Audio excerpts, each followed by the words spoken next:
A man tells you he can heal the sick. He quotes scripture perfectly.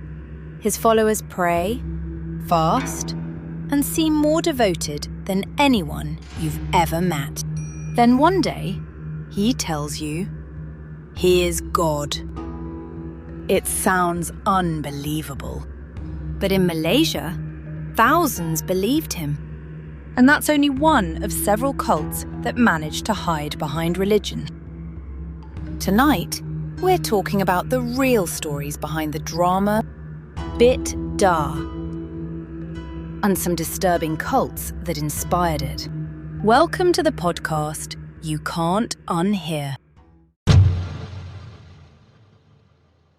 If you've been on social media around April last year, you've probably seen clips from the Malaysian drama series Bidaah.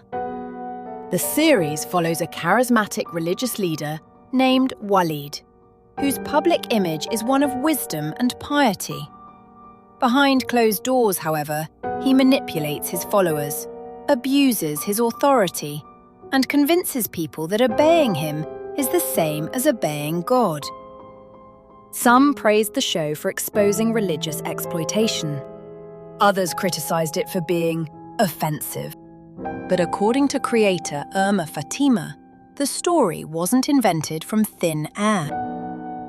Years ago, she herself became involved with a deviant religious sect. At first, nothing seemed unusual. The prayers were correct. The Quran was recited properly. Everything looked authentic. Only later did she discover allegations of abuse happening behind the scenes. That experience became the inspiration for the drama series Bidaah. Malaysia has seen several real-life groups that followed a similar pattern. Perhaps the most famous was Kerajaan Langit, or the Heavenly Kingdom, founded by Ayah. Originally a trader, Ayah reinvented himself as a spiritual leader in the 1970s. He claimed he wasn't simply a religious teacher. He claimed to be the reincarnation of Jesus, Buddha, Shiva, and even God himself. Followers believed he could heal illnesses, command wild animals, become invisible, and perform miracles. As the stories spread, so did his influence. The sect had this massive 24,000 square metre compound with 33 buildings, all funded by donations from his followers. His followers built a massive religious compound filled with bizarre symbols, including a giant teapot, a sacred water vessel, and an enormous golden umbrella. Authorities eventually declared the movement a deviant sect and sentenced Ayah to prison. The government eventually declared it a deviant teaching, and Ayah got imprisoned for 11 months. Yet many followers refused to abandon him. When demolition crews arrived to destroy part of the compound, an excavator reportedly broke down. To outsiders, it was mechanical failure. To believers, it was proof their leader possessed divine power. Even after Ayah fled Malaysia and reportedly died in 2016, some followers continued believing he was still alive. More recently, Malaysia was shaken by the GISB scandal, another similar organisation. On the surface, GISB, or Global Ikhwan Services and Business Holdings, appeared to be a successful Islamic business network operating restaurants, farms, schools, and businesses across dozens of countries. Its public image was one of discipline, charity, and religious devotion. But in September 2024, police raids uncovered something horrifying. Hundreds of children were rescued from properties linked to the organisation.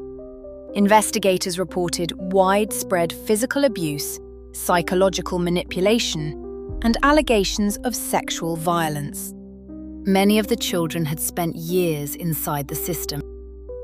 Authorities later linked GISB to the teachings of Al-Arqam, a movement founded by Ash'ari Muhammad, who claimed to possess extraordinary spiritual authority and promoted teachings that had long been declared deviant by Malaysian religious authorities. This man claimed to have special healing powers. His teachings on polygamy were completely off the rails too.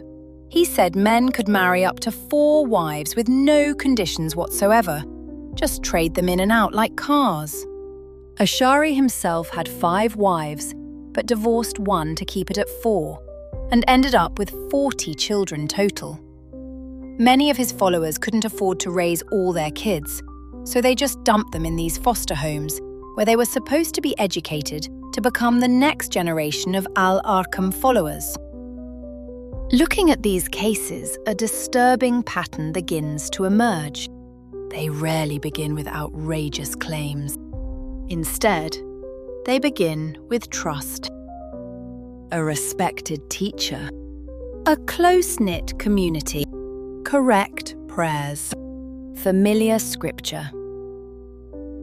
Only after followers become emotionally dependent do more extreme teachings begin to appear. By then, walking away becomes incredibly difficult. That may be why Bidaah resonated with so many people. The series isn't simply about one fictional cult leader. It's about how manipulation works, how authority can be abused, and how faith itself can be weaponized by those seeking power.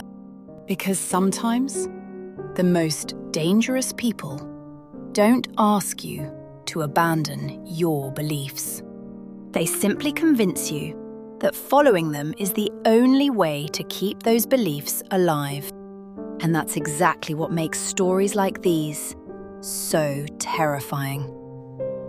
Until next time, stay curious, stay safe. We still have a few days left for the Belief Trap Week, where we are going to talk about some of the world's most dangerous and scandalous cults. Don't forget to subscribe so you don't miss out. I'll see you on the next episode of the podcast you can't unhear.